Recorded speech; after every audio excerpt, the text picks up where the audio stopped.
উড়ে গেছে ঘরের চাল। খোলা আকাশের নিচে ৯ দিন ধরে পরিবার নিয়ে অসহায় দিন কাটছে প্রতিবন্ধী লাল মিয়ার। কপালে চিন্তার ভাঁজ, কিভাবে চলবে সংসার।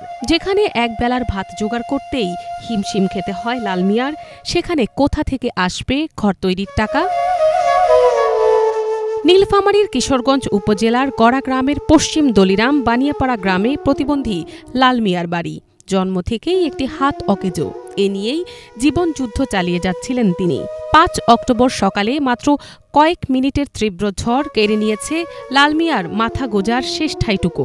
ঘূর্ণিঝড় হয় ঘরটা গেছি পড়ি, এখন তো ভালো করতে পারতেছি না। খোলা মাঠে শুয়ে আছি, কেউ তো আমার পাশেও আসি দাঁড়াইতেছেন। আমি তো একটা প্রতিবন্ধী লোক, কীভাবে এই ঘরটা কী করব আমার কোনো বলার আশায় নাই। কেউ যদি আমাকে সাহায্য করত। লাল মিয়ার ফুটফুটে 2 সন্তানের মধ্যে মেয়ে পড়ে 4র্থ শ্রেণীতে, ছেলে 2য় শ্রেণীতে। কোনো কাজ করতে পারেন না লাল মিয়া। সংসার চলে তার স্ত্রী আনুফা বেগমের সামান্য আয়ে। আমার বউ মানুষের বাসায় কাজকর্ম করি, আনি এই যেটুকু ভাতটা আনে ওইটা ভাবুতা করি খাই। এখন দেখা গেল ঘরটাও আমার আগে ছেলে বুড়ে, এখন তো আরো ঝড়। আমি কিছুই করতে পারতেছি না, বাচ্চাদের থুয়ে কাজেও যাইতে পারতেছি না, এই পাকেও ছাড়তে পারতেছি না। এখন কি করব আমি? আমাদের বাচ্চা খেলাইতে পারি না, এখন বাচ্চারা তো কান্না করে। আমি যদি একটা কাজ পাইতাম, আমি সেই কাজটা করতাম। এই সকালে ডাল ভাত করছি, তাই খেয়েছে বাচ্চারা, দুপুরে ভাত নাই, চিড়ে আর মুড়ি খাইতেছে। এতদিন কাজ করে খাবারের জোগান করলেও ঘর ভেঙে যাবার পর থেকে কাজেও যেতে পারছেন না তার স্ত্রী আনুফা বেগম। দিনে একবেলা ডাল ভাত আর বাকি সময় মুড়ি খেয়েই চলছে তাদের দিন। এখন ভালো মতো কিছু খেতে পারি না। আমাকে রাতে অনেক ভয় লাগে। ভয়টা কেন লাগে বাবা? রাতে অনেক অন্ধকার থাকে, তাই আমি দিনে একবেলা ভাত খাই, দুপুরে আমি ভাত খেতে পারি না। সকালবেলা ভাত করছি অল্প একটু, আলু দিয়ে আলু আর কলাইতে আমার বাচ্চা খাইতে চাইতেছে না। তরকারি আনি না, তরকারি আনবো আমি কীভাবে? আমার কাছে তো টাকা পয়সা নাই। আর এই যে মুড়ি চিড়ে পাচ্ছি, তাকে বাচ্চারা এখন দিলাম। বাচ্চা দুটোকে নিয়ে খেবে চিন্তায় আছি। এখন আমার যে একটা পেপার আনবো আমি দিয়ে বাচ্চাদের নিয়ে থাকবো, আমার সেটাও নাই পয়সা। আমি কিভাবে থাকবো বাচ্চাকে নিয়ে?